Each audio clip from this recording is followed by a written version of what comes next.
সকল বন্ধুকে স্বাগত জানিয়ে বনশ্রী রান্নাবাটি থেকে নিয়ে চলেছি আরেকটি নতুন অসাধারণ রেসিপি। সঙ্গে থাকুন, দেখতে থাকুন। আমি এখানে একটা ভাজা মশলা করে নিচ্ছি। এখানে মৌরি আছে, জয়িত্রী আছে, গোটা জিরে আছে, কস্তুরি মেথি, অল্প একটু স্টার আনিস, গোটা ধনে, একটা তেজপাতা, লবঙ্গ, কয়েকটা গোলমরিচ, কিছুটা কাজু, আমন্ড, এলাচ আর দারচিনি। এগুলো আমি একটু শুকনো খোলায় ভেজে গুঁড়িয়ে সাইডে একটা টমেটো নিয়েছি, দুটো পেঁয়াজ কুচি নিয়েছি, 20-25টার মতো রসুন নিয়েছি, দুটো গোটা শুকনো লঙ্কা আর দুটো কাঁচা লঙ্কা নিয়ে এই মশলাটাকে সর্ষের তেলে ভেজে নিয়েছি, একটু লবণ দিয়েছি। এটা এবার পেস্ট করে কড়াই তেল দিয়ে দিয়েছি, তেলটা গরম হয়ে গেছে, তেজপাতা দিয়েছি আর একটু চিনি দিয়েছি যাতে পেঁয়াজটা যখন ভাজবে একটু লাল লাগে।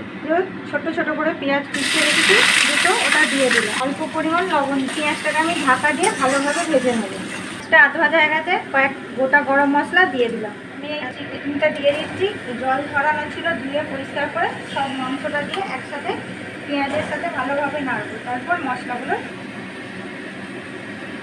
চিকেনটা ভালো করে পেঁয়াজ আর তেলের সঙ্গে ভালোভাবে একটু ভাজা ভাজা করবো, মানে খুব না, হালকা একটু নেড়ে নেবো। আমি অল্প একটু আদা দিচ্ছি, আমি আদা বেশি দিতে পছন্দ করি না, তাই অল্প আদাটা দিলাম। আচ্ছা, আপনার চাইলে সাথে মশলার সাথে একসাথে এরকম এর সাথে ভেজেও দিতে হয়, কিন্তু আমি এটা আলাদাই দিলাম।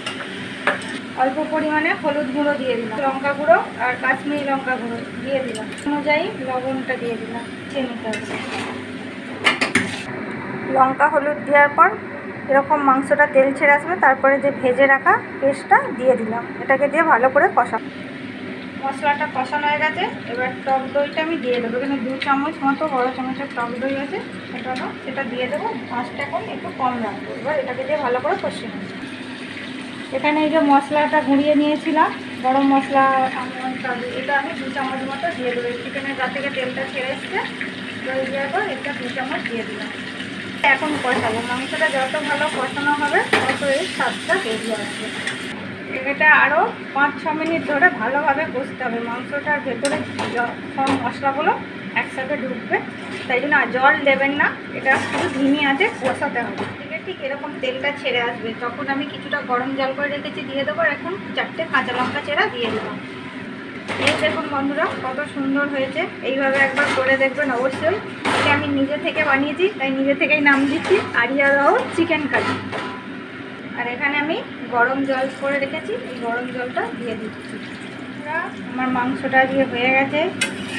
এবার আমি এতে লাস্টে একটু ধনে পাতা কুচি, একটু মাখন আর যে ভেজে রাখা এক্সট্রা মশলাটা ছিল সেটা দিয়ে ঢাকা দিয়ে দেবো। বাকি ভাজা মশলাটাও দিয়ে দিলাম, বন্ধ করে দিচ্ছি। 1 চামচের মতো মাখন দিয়ে দিলাম, ওটা ধনে পাতা কুচি দিয়ে দিলাম। এটা দেখতেও ভালো লাগবে, স্বাদে গন্ধে ভালো লাগে। আর আমার যদি এই চিকেন আরিয়া দেওয়াটা ভালো লেগে থাকে তাহলে অবশ্যই লাইক কমেন্ট করবেন এবং পুরো ভিডিওটা দেখবেন। সকলকে অনেক অনেক ধন্যবাদ।